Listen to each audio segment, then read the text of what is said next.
Dan suatu hari pas gue pergi ke Shushoku Senta, di situ gue menemukan lowongan kerja yang unik banget. Jadi dia itu adalah bidang kedokteran.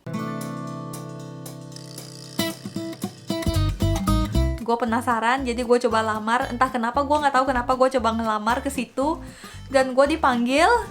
Dan entah kenapa gue mungkin karena udah putus asa ya, jadi gue juga nggak tahu harus gimana. Orang tua menyemangati gue waktu itu, tapi karena gue ngerasa nggak mungkin, karena gue udah putus asa karena kondisi badan gue yang kayak gini. Bagi gue itu waktu itu rasanya pressure banget. Tapi entah kenapa ada muncul suatu perasaan gue harus interview.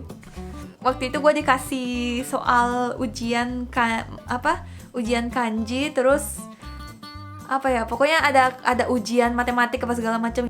Jadi waktu itu yang wawancara gue bilang tunggu 1 minggu, dia bakal kasih kabar dalam waktu 1 minggu. Nah, setelah wawancara gue kan pulang tuh, gue melanjutkan kehidupan gue sebagai orang yang putus asa, yang patah semangat. Tiba-tiba 3 hari setelah interview itu gue dapat telepon, dia manggil gue buat interview yang kedua. Gue juga kaget, gue kayak wah kok bisa ya, jangan-jangan gue bisa diterima nih, gue nggak tahu juga. Pokoknya yang pasti gue coba dulu deh.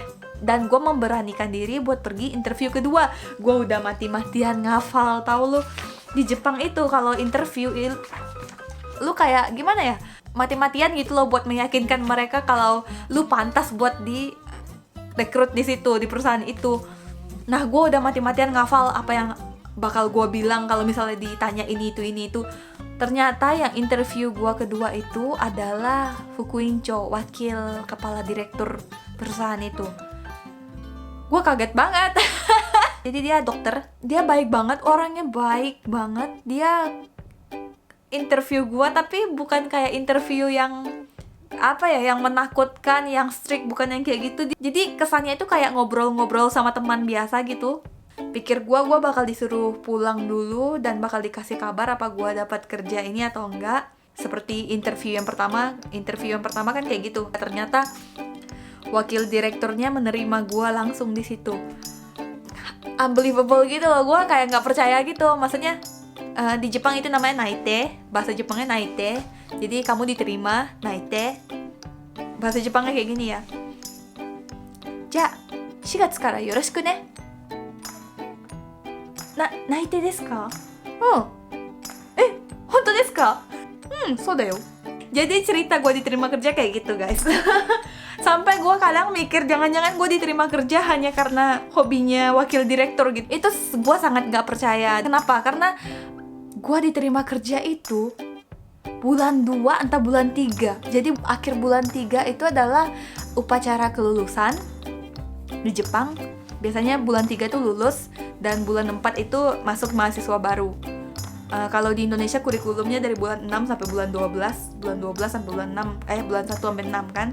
Kalau di Jepang itu kurikulumnya dari bulan 4 sampai bulan 10, berikutnya bulan 11 sampai bulan 3. Jadi gue itu rencananya udah mau pulang. Kisah gue diterima kerja itu kayak mujizat gitu loh. I think I'm just lucky. Mungkin itu jalan yang sudah Tuhan sediakan buat gue. Nah, jadi ceritanya begitu. Gue datang ke Jepang pertama kali itu bulan 10 tahun 2008. 1,5 tahun belajar di sekolah bahasa Jepang. Dan setelah tamat dari sekolah bahasa Jepang, gue melanjutkan pendidikan ke Semmon Gakko 2 tahun bidang sound engineering. Dan setelah itu gue diterima kerja. Jadi gue bekerja di klinik operasi plastik yang paling besar di Jepang sekarang. Gue gak perlu sebut namanya apa, cukup teman-teman gue yang tahu. Kita kliniknya itu di Jepang ada sekitar 57 klinik, ada banyak. Perusahaan gue ini bukan cuma operasi plastik, kita juga ada punya rumah sakit yang bisa mengobati kanker. Juga ada rumah sakit yang untuk perempuan yang susah hamil. Juga ada rumah sakit buat menyembuhkan varises. Juga kita punya rumah sakit yang menangani penyakit-penyakit biasa, dokter umum ya namanya bahasa Indonesia. Dan gue bekerja di situ sebagai video creator. Jadi gue bikin video promosi yang nantinya bakal diupload di YouTube dan di homepage-nya rumah sakit gue. Ya mungkin sekian, maaf cerita gue kepanjangan, kepanjangan banget. Kalau misalnya kalian suka sama cerita gue, terinspirasi dengan cerita gue, please give me like button. And kalau misalnya kalian tertarik buat tahu tentang kehidupan gue di Jepang, don't forget to subscribe. And see you on the next video. Jangan.